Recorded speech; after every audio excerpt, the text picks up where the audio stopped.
and not ashamed to cry. Ooh, baby, here I am, fine, sealed, delivered, I'm yours. Here I am, baby. Oh, you got me feeling in your hand, baby. Here I am, baby. You got me feeling in your hand. Hey, I've done a lot of foolish things that I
lost in the way you move, the way you feel. One kiss is all it takes. Falling in love with me. Possibilities. I look like all you need. One kiss is all it takes. Falling in love with me. Possibilities. I look like all you need.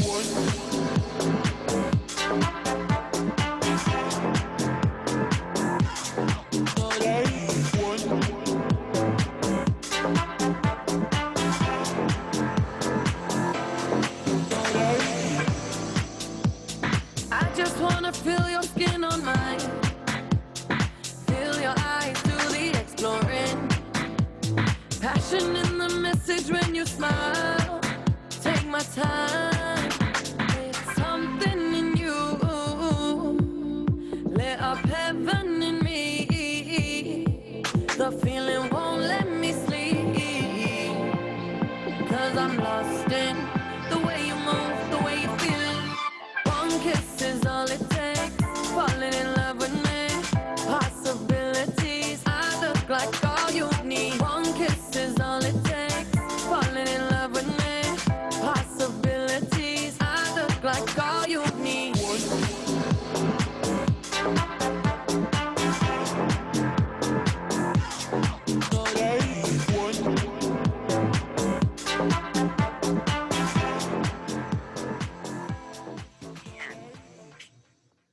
Well, hello everyone. How are you? I'm Dave Kelly and welcome to Conversation Matters. This is something we're going to be doing for a while, and today we get to start the Conversations Matter conversation with a very special guest. I'm going to tell you a little bit about Jocelyn and then I'm going to bring her in. Jocelyn Flanagan, as some of you know, started and founded Equals MC Squared with an event in Calgary, Alberta, just months before 9/11. Great time to start an event company. But 19 years later, Jocelyn and her team have grown that small company into an award-winning international company with offices in Toronto, in Calgary, and in Vancouver. And they do over 100 events a year and win all kinds of awards as she has. Let's bring her in, Jocelyn Flanagan. Hi, Joss, how are you? Hey, Dave. Good, thanks. Did I get it right-ish? Did I get my intro correct? Yeah. Did I do it? Yeah, you did it well. I've known you for 18 and a half or plus more of those years. So Yeah. if you didn't get it right, we've done something wrong together. I think we're good. Hey, and we also have another great friend of ours joining us. We don't see her face, but we see her heart and her art. Mandy Stobo is also an award-winning, internationally renowned visual artist, and she's doing some work for us today, Joss. She is. Thanks so much, Mandy. She's amazing, and we'll get to see her style throughout the next 45 minutes to an hour. There's nobody like Mandy, and she has got great talent and great heart, and she's just going to follow our conversation and help it happen. Now, Joss, conversations matter. Why? Whew. Well, I think, you know, they've always mattered to me. They've always mattered to great things happen in conversation. I mean, obviously, what are we without it? But, you know, from a business philosophy, it's been particularly important that none of us know everything. We can't all be experts in any of our fields. So we do need to have that collaborative conversation at all times. So from the day one that, you know, we started the business, it was, let's bring the smartest people in the room together. Yeah. And it's, you know, the best things happen when we're not the smartest people in the room, and we're just collecting, you know, great guidance everywhere. And it feels to me, because I don't know if you know this, but there's a bit of a pandemic going on. I haven't heard. But if there's a time for people to feel like hiding or feel like going into their basement and putting a little studio in there or anything like that, that actually getting out and having conversations is more important now than ever, wouldn't you say? Yeah. Yeah, I couldn't agree more. And at the same time, I have found myself hiding, you know, in and out of conversation. And what I've, you know, certainly I've been navigating and observing a lot of different behaviors, and mine included. And the more conversations I have, the more engaged I am, the better energy I have. And I think that's true for all of us, and it's true industry-wide, and it's true sort of humanity-wide. But to me personally, it's really important to have conversations and have these kinds of conversations. When I was, for you, what was it? All of us have our COVID story. When was there a moment or a time when you realized, wait a minute, this is bigger and is gonna change everything? You know, I think we could feel it coming. I think everybody could sort of feel the wave, and we were talking to clients, and sort of every day the conversations with clients were changing. And, you know, should we not cancel? No, let's see. And we sort of felt like we were walking on thinner and thinner ice. And it was the morning of March the 12th. I was waking up early to get on a flight to go to Saskatoon to the Junos. And although I planned on waking up at 6, I woke up at 4 in the morning, happened to look at my phone, as we all do. Right. And at 4 in the morning, there was a message saying, Junos are canceled. And that was my pure wake up call, thinking, okay, this is about to get real. And there was a trickle down effect that at 4 in the morning on March the 12th. I remember I just hosted a big event in Miami, and there sort of was rumblings there, flew in on the Monday, and then on the 11th was when they announced they're canceling the NBA. And I remember like, what? Yeah. The entire league? And that's when I was like, okay, the little events that I'm hosting, if the NBA is canceling, something big's coming. And it was crazy, wasn't it? Yeah. Yeah, it was crazy. And I, very early morning, obviously a few hours later, Trevor on my team sent me a note, said, what do you need? And I said, I need a drink. And that was at about 7 o'clock in the morning. And Trevor met me at the office, and we had some Prosecco, and we just watched and waited and talked to clients, and I gathered everyone in that, you know, our friends and team in Toronto together, and spent the whole day together. And we knew, you know, that was the end of life as we knew it. I just got goosebumps thinking about that moment, because it was an interesting day. And yeah. You know, we had 11 events cancel within 12 hours, and yeah, it was a shock to the system.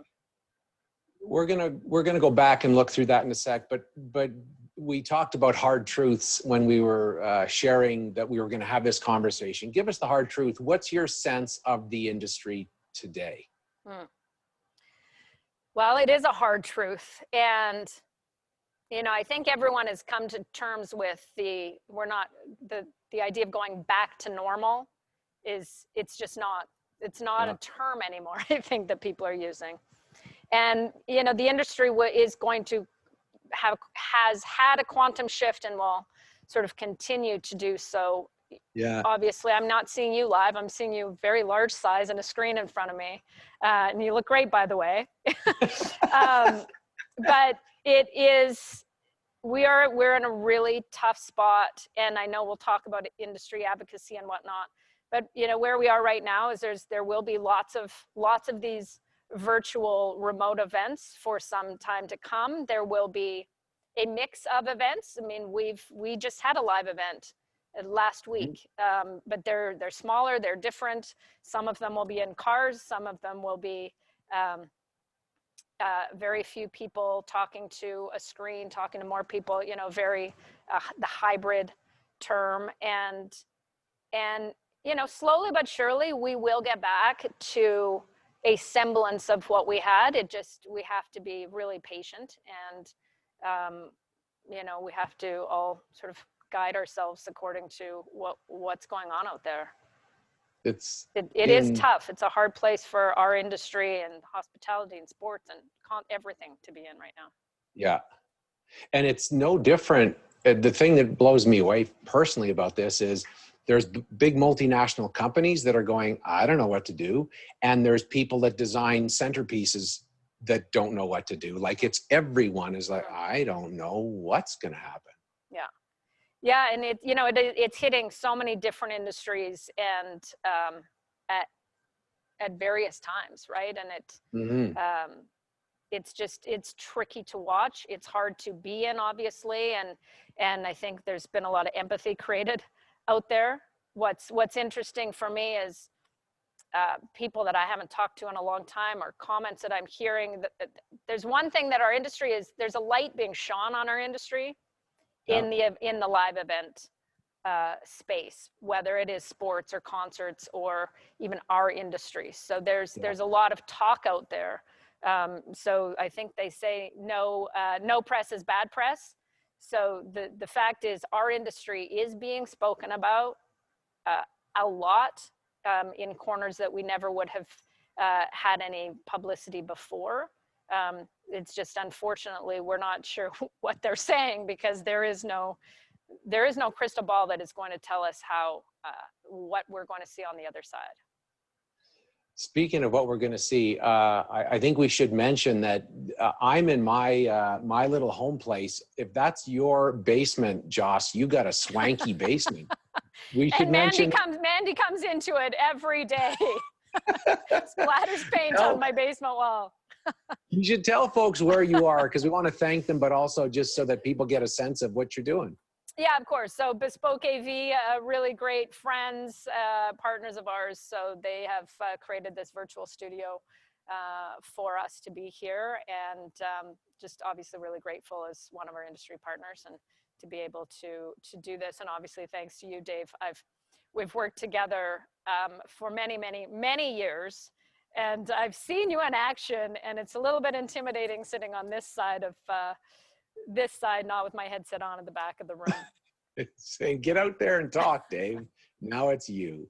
Well, on that though, you're the leader and you run this company and you're this businesswoman and an entrepreneur, but you're also just in the middle of this as a human being going, so how are you feeling? Yeah. There's so many feelings. So I think, vulnerable right now. And I think one of my is perplexed a feeling. I think it is. I'm feeling every day is a really different emotional journey for me. And that's, from a business side of things, we'll get really exciting phone calls, and all of a sudden we're really busy and thinking that things are going to be amazing, and then then we hear maybe of another delay or another hundreds of cases of COVID, and then so we're backpedaling, and we're not sure where government sits and whatnot, and every day it's perplexing. I think I have some answers in the morning. By the time noon rolls around, I forgot what the answers were. And then I go to bed with different questions, and I wake up with different answers than I had the day before. So that's also why conversations matter, so that when I don't feel like I'm going crazy all the time with all these different thoughts and scenarios. Obviously, I'm putting myself through numerous scenarios every day on, well, what might tomorrow be? What might 3 months look like down the road? What are we going to look like in 6 months? So I think that's one of the feelings. I'm sad. I'm sad a lot in terms of, I spent 19 and a half years building a live event business, and building it with great people around me, and building it with success, but loving the space, loving the industry. And there's a grief right now. There's a grief of daily not waking up, doing what I love to do, waking up, trying to find ways to love what I am doing. And also grieving for my staff, who I think could rely heavily on the fact that I had a lot of answers and a lot of security, and it is a sad time. It's a sad time when I don't have the answers, and I can't provide a direction right now in a confident way. I'm doing what I can, and so I'm sad on that level. I'm grateful also. I'm grateful for the amazing people I have on my team that understand where I'm at, and they're lifting me up in many ways. And I'm grateful for my family. I'm grateful for everyone that is reaching out and understanding that we as an industry are in a tough spot, and therefore I personally am. So, and then yeah, there's so many of these emotions that Yeah. that weave in and out of my day. And then I'm excited because, you know, I'm not one of those eternal optimists, but I do understand. I firmly believe that there are possibilities out there. I believe that we're in a unique time, and nobody wants to repeat this time, but I believe as humanity, if we're not taking opportunities that are in front of us to breathe, to assess, to self-assess, to look at the world around us, look at like what the industry can be, I think we're missing out. So I think there is some hope in my feelings. It's sometimes muted by fear, sad, anger, all the other ones, but there's a bit of that. Well, and it's funny, I was thinking about your company, and what you do is you create feelings more than anything, right? You create an experience that evokes feelings. So you're an expert at saying, okay, we're going to make this client or this group or this organization feel something, and suddenly here you are saying, I don't even know what I feel, let alone how to make anything else. It's a naughty time, tricky. How, and I wanted this conversation to happen now when we still don't have answers, because to me that's part of this. Is it's not like we're going to sit here and go, so anyway, by Tuesday everything's going to be worked out, so that's good, but that we're all still finding our way. And if we get anything out of today, it's to say, yeah, we are in this, and let's see where we go. There's no way we can compare this to other events because it is, although you hate the word unprecedented, I think I'm never going to say unprecedented or pivot one more time. Thank you. Yeah, well, however, let's look back at, I know you've been through a lot of ups and downs in your industry. So let's look at one just to sort of see if there's anything we can glean out of that. So the big crash in 2008, at that point, let's go right before it. Things were going well for E. In Calgary. Sort of describe the upside. What were things like before everything's ground to a halt in 2008? Sure. Well, those were the glory days. If we want to go back to the beautiful time, let's go back to 2007, Calgary, oil and gas, $150 barrel, $150 barrel per barrel, versus now that's a whole other story. But the oil and gas industry was on such a tremendous ride, and that our only office was in Calgary at that time. And we're very, very lucky. And that's a whole other conversation to talk about all those fun times we were having back then. And then the rug was pulled. Then 2008 hit, and it hit the world in very different ways, and sort of a ripple effect of timing. And it really hit us into 2009, 2010 is when we could feel the crisis happen to our industry. Really, again, that was local for us at that time. But we had grown at that point. I think we were about 20 staff. We had to cut our team back tremendously. To be less than half of what we were. We had to scale back every way possible. We were given that was our first real pandemic in our mind. We didn't react as quickly as we should have. We learned a lot in that moment. But the industry changed. The events obviously took a big hit at that time, and we had to navigate our way through, budgets that were a tenth of the size of what they used to be, or, and really work on the psychology and the human behavior of even how to navigate that with our clients at that time. And events ended up looking different. The client side looked different. And it was, to me, it was a really interesting opportunity to talk about perspectives and perceptions and what do events mean and the narrative of the event industry. We were able to help shape that a little bit in this time of crisis. And because it would seem to me at that point, events is like the marketing, right? When budgets get cut, they say, okay, we're just not going to have events, and we'll cut the marketing budget, and we'll see in a couple of years. But you had to really change people's mind about that.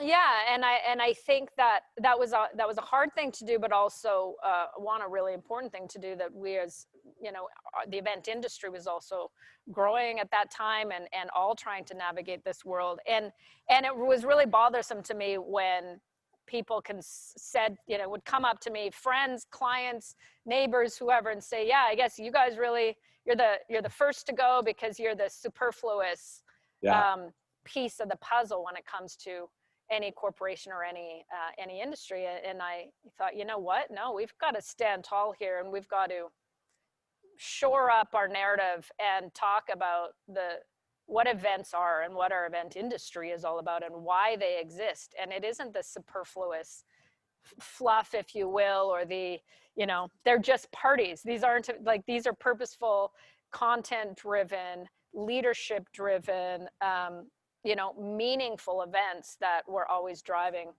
towards. And it was an interesting, opportunity. And I think from 2008 to now,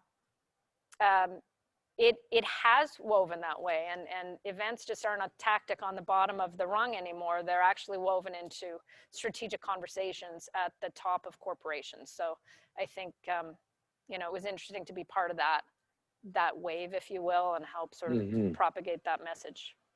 How did you end up with offices across Canada? Well, that was stemmed out of, our need to diversify. Also, we were obviously tied very much to oil and gas when we started, and we were lucky. We're very lucky. One of my favorite quotes is, "Opportunity dances with those who are already on the dance floor." And in my mind, we had opportunities. We were going to do an event. We're producing an event in Vancouver, a big fundraising event in Vancouver. And the day I was flying out to Vancouver, an event company decided to shut their doors and not exist anymore because they had just come off of the recession wave.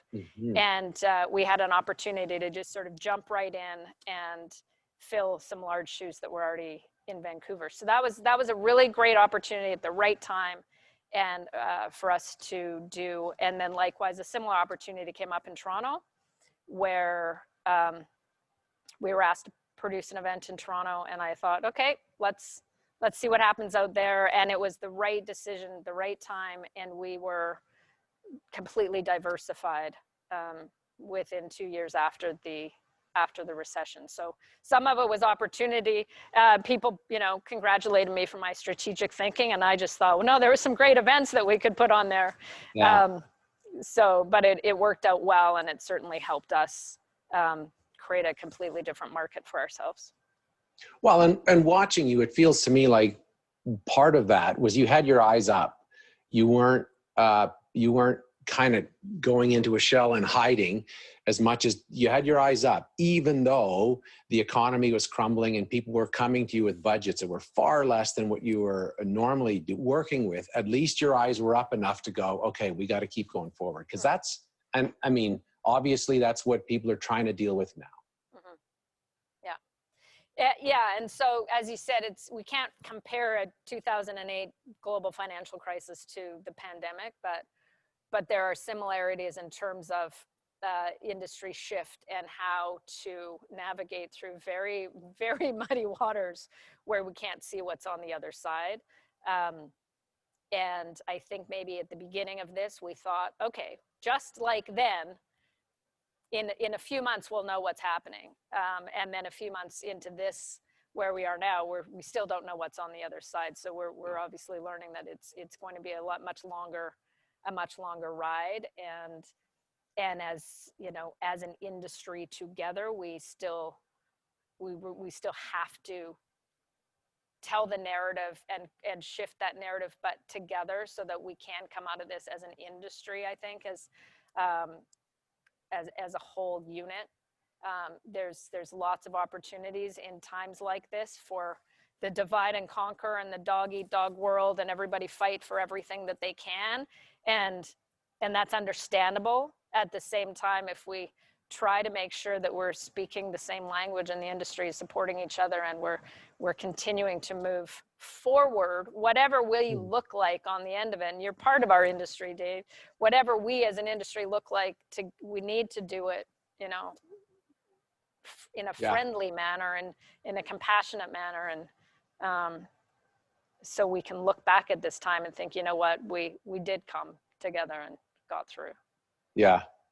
It's tricky. So let's talk about now. So COVID hits, events. First of all, explain, because for folks that are watching that are dealing with their own company and continuing to deal with clients and suppliers, how did you handle your suppliers, and how did you handle the folks who were hiring you when in March, April, May of this year? Yeah, so one of, obviously it was so hard. And I felt like we're all in such a fog at that time. Unwinding events takes as much, if not more time than producing them. And we had a lot of unwinding to do. And in all of that unwinding, I believe that everyone, client side, vendor side, partner side, our side, I think I'm very proud that we all came out, I think, fairly treated on the other side of that piece. For us, first and foremost, it was important for our suppliers, our vendor partners, to be treated fairly. That was that was like my number one, or our company number one, was we have to make sure that our partners are whole and safe, and they're, you know, and obviously they need to treat us fairly, which they all did across the country. But that, and our clients respected that also. So it was important for us to have the conversations with our clients, and truthful ones, saying, okay, here's where we're at. Here's, you know, yes, the work that's been done to date, but here's, we need our partners the next time we're going to be, when we're all together again. Let's try to keep ourselves as whole as we can to get through. So to me, there was lots of conversations with our suppliers and our vendors, and then with our clients. Again, the conversations then were, okay, so we'll just cut next year. We'll just do the same event, and we'll just put it forward to next year. And that was a really exciting conversation, because yeah, you know, we've done a lot of work now, and we'll just put it in a little box, and we'll open that box up. We don't even need to talk to you for 8 months or so. And then we'll just roll out the carpet, literally. Yeah. and voila, we have an event. Those conversations 6 months later are now different with those clients, saying, okay, well, now we have to, you know, open that box and shake it and flip it upside down and put in a few monitors into it so that it can become virtual. And how do we do that? So the client, you know, but equally the conversations with the clients, or the events are important. The purpose is still there. The same purpose is why you were getting together live is even almost more so purposeful now. And the content that we were going to share then has to be shared now. And we can't delay. You know, I think there's some people think, or some clients, again, think, well, if we can't do an event in January, then we just won't do it. No, you can't not do it. You can't not honor the people you're going to honor. You can't not teach the people you're going to teach. You can't market the people you're going to market. We have to move forward. Yeah. So these events, in whatever shape or form they're taking, are almost more important now than they were when we were expected to do them. How do you deal with, I have other questions, but I'm just hearing you talk. How do you deal with money? And I'll say why I asked that. because everyone can say, well, we're just going to be fair and kind and we're going to do this. And maybe it's not this year, but it's next year, but it's still important. But I'm aware now in all of the conversations, people are also saying, and we need our deposits back, and we don't have a retainer anymore. And yeah, we're just going to talk. And you, like, how do you deal with the money side? Whew. That's a light, fluffy question. This was not anticipated. I know. Did you ask Ellen hard questions like this? I did. I said, when are you going to start creating a toxic work environment? And she said, we're on it. Don't worry. That is not true. She did not say that. Gosh. Because that doesn't that like. No, it's hard. And they're tricky conversations. And one as a business leader and business owner, I've spent a lot of time thinking I should have done things better. I should have been smarter in this respect. I should have, known the answer before it was asked. And then I look at the likes of airlines or hotels or that when I think of, okay, well, I've paid for that Lady Gaga ticket that I was supposed to see in May in Vegas, and I didn't get that money back. And I have to spend, so I've got this credit to go and see this show, or, there's all this talk about credit. And I thought, okay, well, I'm not the only one then that needs to talk about credit for their clients and how to use that credit. So I stopped beating myself up for having those conversations, because I was pretty hard on myself when I was looking at some of those situations. Now, obviously, we had, because of how we do our work, we do disperse payments for our clients. So we do have a lot of our clients' money, and we were able to, take that and give that back for a lot of the work that we did that maybe hadn't been translated yet to the actual event. It's okay. We need to keep some of this as credit, and we need to put it towards next year. And so my amazing accounting and admin team and BD team that are like the spreadsheets that we have going all over the place were really quite something. And again, more things that we get to learn along the way in this journey that I didn't really think I needed to learn or wanted to learn. But it's hard, but get back to the whole conversation is the more transparent of a conversation you can have with vendors and staff and clients, the better everybody is, because we're all in the same position. It just happens to be a different widget that we're either paying back for, paying forward, waiting for, crediting for. So there was some solace in the fact that every industry is having these same conversations. Well, and I'm aware, even in teams that I'm working with, that money conversations very quickly are personal. And so it's not just, how's the Excel spreadsheet going to look around this? It's somebody saying, if I don't get this, what am I doing for the mortgage? And someone else saying, if the company's not getting this, they're not going to keep me hired. Or someone else saying, I'm trying to feed my kids here. And so it's one of those, it's a universal situation. And obviously there's people in terrible straits that I'm not comparing myself to, but I'm aware that all of this stuff gets really personal really fast. It's not easy. No. Now, one of the things you folks did that I got to be part of is, in the midst of this COVID thing, in the midst of there's no dollars out there, and in the midst of everyone else in this industry saying, we can't do events at all, you guys, this happened in May, June, said, we're going to get involved and we're going to lead a charge in an incredible way for graduation. So for those that haven't heard the story, explain a bit about how this drive-through grad thing happened and what it did for your company. Yeah, so this was, I think, a prime example of my team lifting me up, because while I couldn't think about, what was happening sort of around the corner, the team back in Calgary who had grads and were devastated that they couldn't see their children walk across the stage. came up with this idea that we can do live events and we can do them in cars.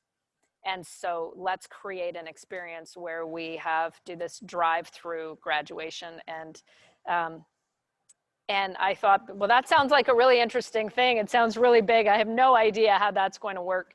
And watching that idea evolve was pure magic. And I was able to go to Calgary to watch the last day of the graduation. So we had, over 1,000 grade 12 grads walk across the stage, but being driven through photos, driven through on the stage, DJs, fun, car honking, FM transmission, like you're hearing your kids walk across the stage, do backflips on stage, and their friends out of the roofs of their cars.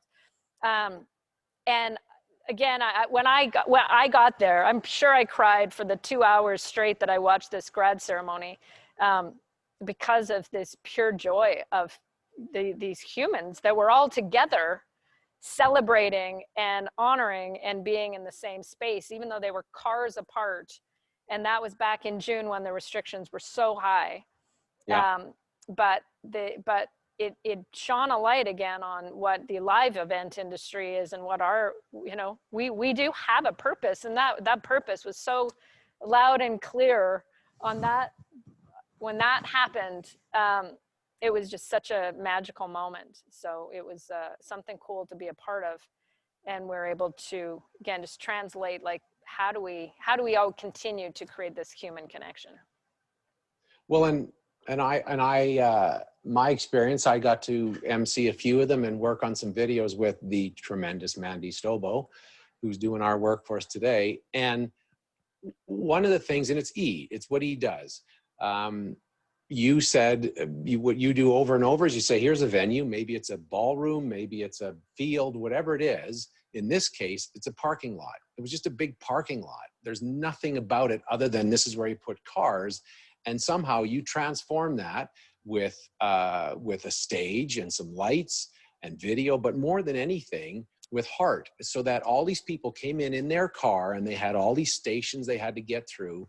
And I bet you there were more tears and more joy and more gratefulness from those parents and those grads than the past 10 years of grads put together, because they were all aware of this is crazy times we're living in, and still they got to have that experience, which is exactly what you were talking about, that mattered, because they did get together, even though they're all cars apart, and even though they couldn't actually hug each other and they could only just look at each other in their cars, it was still something that was created, and it was a beautiful, amazing experience.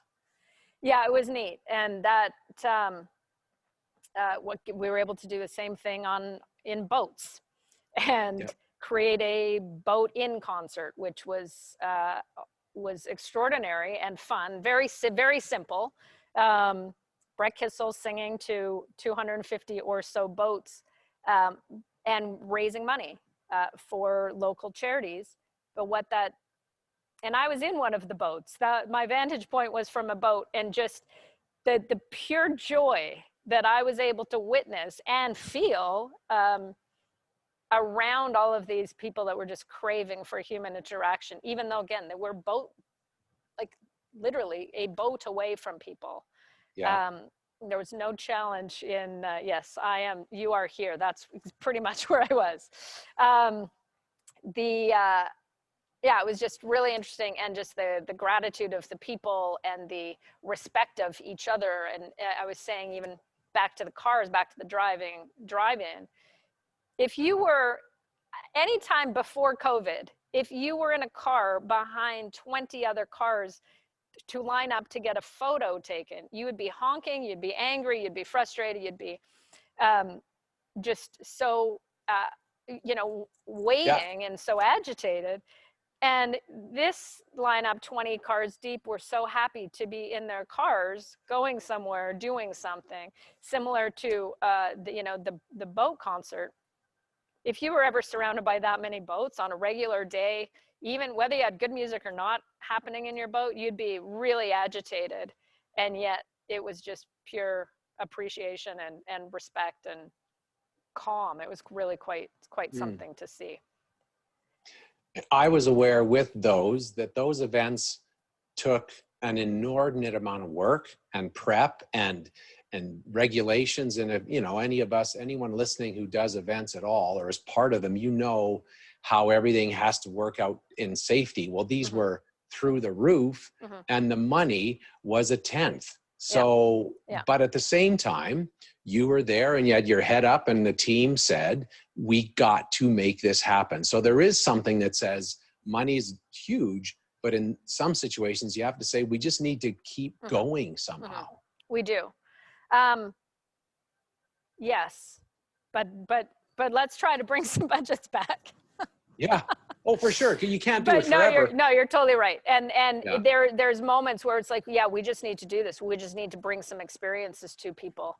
And you know what we're finding now, because we are in the virtual world, and those are two examples of things that we've been able to do, and we've been very fortunate to do and love doing. We, in the virtual world, what we've been able to shore up is also we know how much emotion is out there. We know that it's bottled up, and we need to, and what we're really trying to capture through the last 6 months and going forward, and how we're going to be creating more, better virtual events is still that human connection. And what is that? And how are we telling those stories so that we can get that emotion out? And I'm even finding in this virtual world that there is, even though there's Zoom fatigue and there's, we're all tired of looking at screens, there is still I believe, a higher level of appreciation for the efforts that are being put into virtual events, and maybe a little bit more compassion and understanding, because we all know we're trying new things. So if it, sometimes you're going to be watching a global leader and he's on mute, and where before, if that happened at a live event, there'd be so much frustration. And now we can go, we can sort of have a little bit more latitude, because I think there's just more compassion out there for what's going on in the world. And so while we don't want to rely on technology, it always goes wrong. We can't rest on those laurels. But what we're finding is there's, as we're trying new things, from an audience receptivity standpoint, there is a little bit more lightheartedness, I think, in general. Is there, some people will say, well, now that we have Zoom, we don't need event producers because we just do a Zoom call, or we don't need event producers because there's a software that does it all and we just all show up at it. What's your take on your industry and your company with virtual? Sure. We're back to the 2018 narrative shifting conversation. And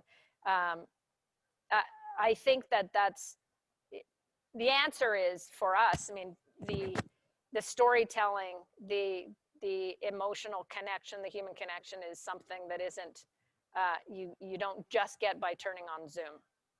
And no disrespect to Zoom, because it has changed the world. There's no question about it.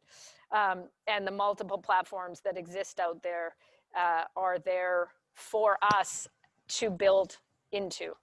And so from an event professional standpoint and the event industry standpoint, we have a bigger job, a little bigger job to sell ourselves, but even once we're sold, we do have a bigger job to create that emotion in a 2D way, to bring it alive. But that's, that is sort of that's the fun part. That's sort of why do I get out of bed now, is when I'm talking to clients and trying to come up with those ideas.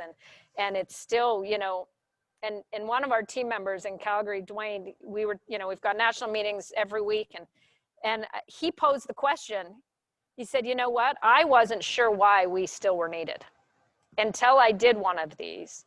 And then I realized what we do virtually is exactly what we do live from a show production standpoint. We still create the narrative. We still working with the energy. You need more energy direction when you're talking to people via screen, as opposed to feeling it in the room. So I would, we're all learning as we go here, and I think we're learning sort of on a day-to-day basis why we're needed as much now, if not more. Well, like you say there, you go through happy, sad, glad, afraid, scared, moving on. And then when you're back into okay, let's make something happen, then you do. Yeah. There's a lot of folks who have some questions, and I'm not going to forget Canada's Day of Visibility, which is today. I'll take a couple of questions, and I want to talk about that, and then we'll take some more questions. So these are different people who have sent in, who have been part of the conversation. Ken wants to know, how is he navigating the current situation and plans for the future? And I'm going to bring in Sheldon's too. How has he seen plans for 2021?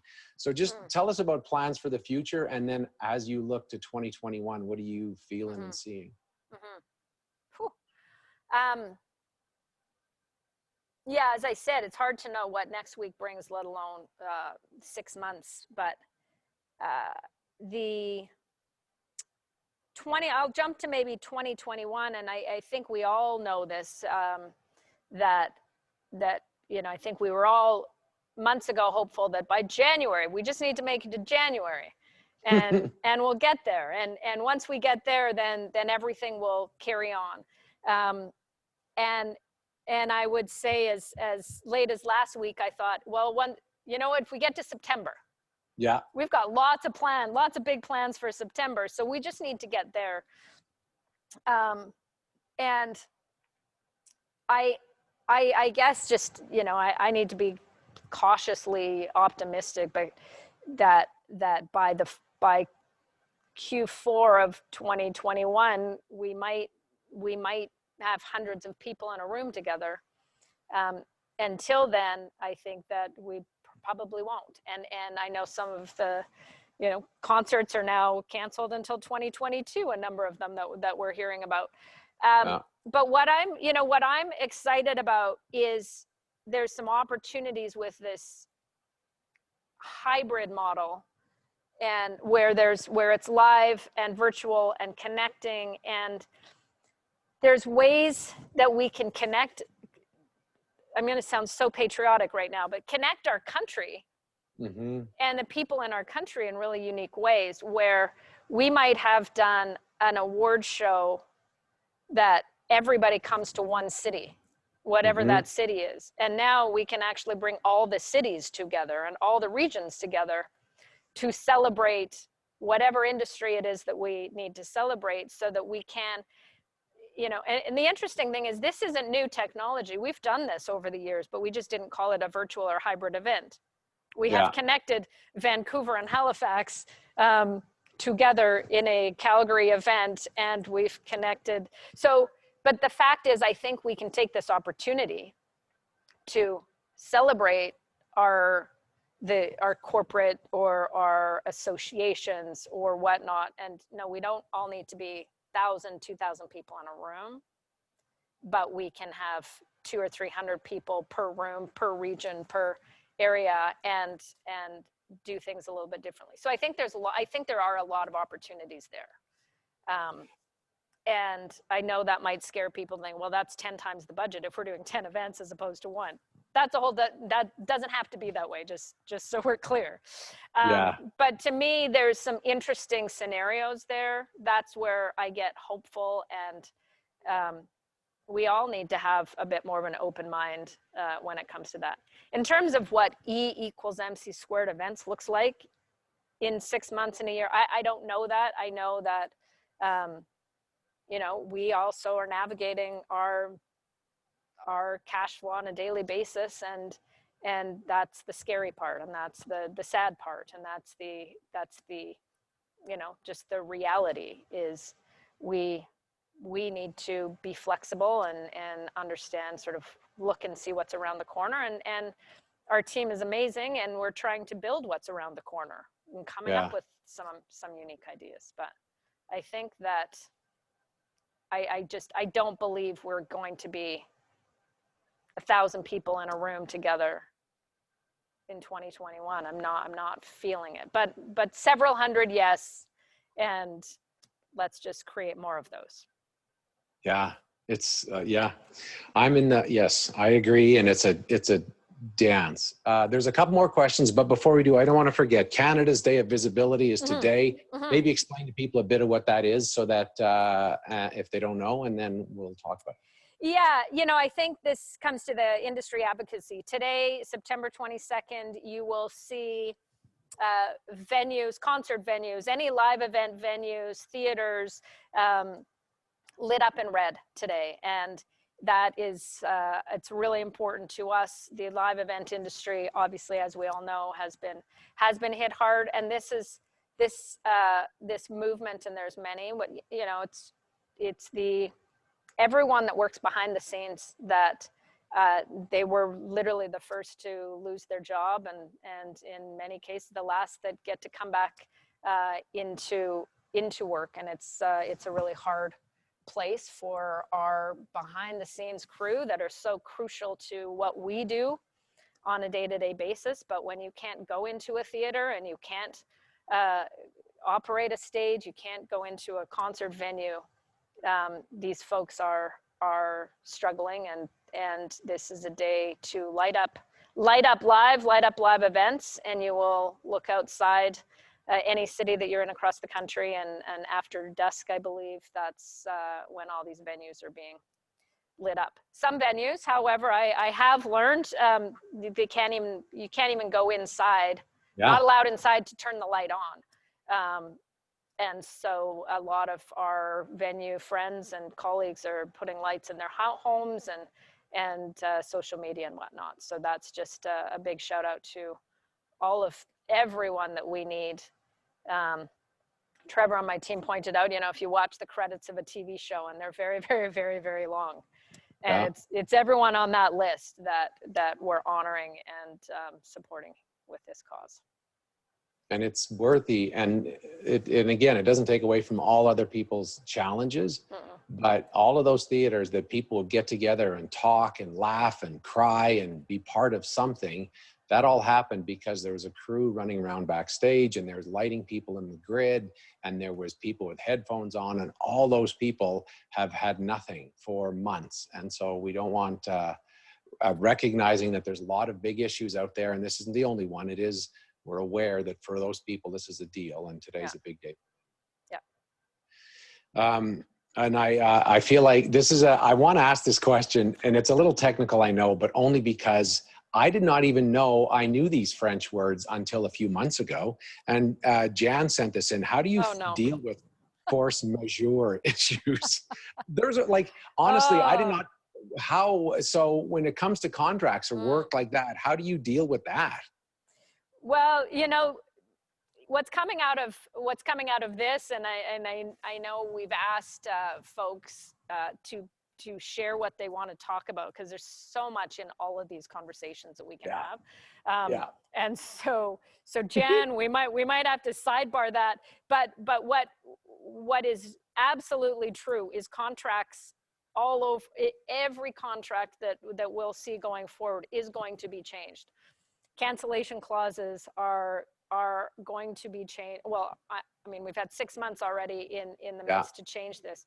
So how do we deal with force majeure clauses that, it's a tough one. I mean, they're all going to be put into contracts, and then all of a sudden everyone's calling a force majeure. And I think I personally, I can't answer that to, it's not to really great ability yet. Yeah. Because if everyone has force majeure clauses, then does that just mean everybody gets to put their hands up in the air? And then who's on the hook for what, when, how? So I don't know the answer to that yet, but I do know that everyone is looking into that. What I also know is that has been very helpful for, as I said, we had 11 live events cancel within 12 hours. And the force majeure did get a lot of our clients their money back when it came to large venues, which was incredible. And the fact that those were respected. And force majeure, as you said, not many people would even know what those words meant, let alone understand that they were on page 24 in a 48-page contract. But when they were used, they were respected. And, you know, I think there's a lot to be said about that. But I mean, they have to be, it's contract, but it's that's a tricky one. My kids use it at bedtime now. Sorry, Dad, force majeure. That's not my issue. It's yours. You figure it out. So yeah, you know, the handshake deal, the handshake deal, or the pay me after the event, those days, I won't say they're gone, but they're certainly going to be thought about more on all sides, and rightly so. But yeah. Yeah. Speaking of the questions, Sarah, Trevor, and Carrie are part of your team. A lot of people watching know them, and they're working on the questions, but they're also part of they're in the boat with you. How has this time been for you with these very key people and key relationships, and how are you feeling about being able to look at them and go, these people are with me? Well, you've named 3, Dave, but there's a lot more than 3. So they happens to be the one working on this piece, and they're incredible humans. But there's so many. We've got an amazing team. Like there's 28 strong that are in the boat. And you know, that's when I go back to the emotions. It is grateful and sad. And you know, one thing that I've had to tell everybody around me is that we all need to look out for ourselves right now, and my team needs to look out for themselves right now. And in uncertain times, people need to put themselves first. And I've been so lucky over the years that people have provided me possibly more loyalty than themselves. And so what I share with them is that they have to look after themselves but in the perfect world, we're all looking at ourselves in the same boat going forward. We're going over some really big waves right now. Yeah, I hear you. There's so many other people that are in this and that are watching. And I know for those of you who sent in questions, we're going to have to pause. But that doesn't mean if whatever questions you've sent in, we'll apply those to other conversations. And I want to say, I wrote it down here so I wouldn't forget. October 21st is our next webinar. Although Carrie put a note, unless we have an event that day. But October 21st, we're going to do another one of these. And registration will be soon enough. But if you want to know more info, please just go to your website, emc2events.com. And there'll be lots more Conversation Matters, or on social at EMC2 Events. We also should very much thank Mandy Stobo. Isn't she great, our Mandy? Amazing. She is so wonderful. Yes. Bespoke, who made you. I mean, you're just beautiful as it is, but a beautiful space you got to work in, and that team that made this all happen. It's so good. Conversations like this, and I so appreciate you, Joss, not least of which because you introduced me to my bride, to the beautiful Blythe Butler 20 years ago, but also because you are somebody who just keeps your feet moving, and that's what a leader does. And there's a lot of people who take inspiration from that and understand that that's part of the game. And this conversation is not saying, well, we got to the end, now what? It's we're in the middle of this and we're in the rough water, but we still all need to connect. So thank you for taking the time to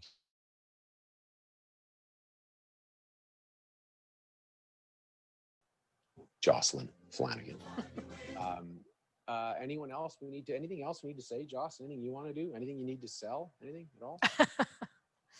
No, I just thank you so much, Dave. And again, just the conversations, and obviously I can't see any of the questions or comments coming, but they're very important to us. And these conversations, you know, we do want to hear from our friends, our clients, our colleagues of what are the topics that we can all talk about, and we're going to be, you know, doing it in different formats so we can actually have conversations, not just pushing out chat rooms here. So we will be reaching out to everyone and doing our best to answer questions, and with answering questions comes more questions. So this is going to be a very very evolving dialogue. So thank you, Dave. Thanks, Mandy. Yeah. Thanks, Bespoke, yeah. and thanks to my whole team. And it's nice to have, I'll make an official Endy thing to make it seem official Endy, but it doesn't end. This never ends. We do need to keep talking, especially when I'm feeling scared or sad or unsure. Sitting and talking to you makes me feel better, and talking to anyone can do the same for all of us. So let's make sure we all keep our conversations going. Thanks, Joss.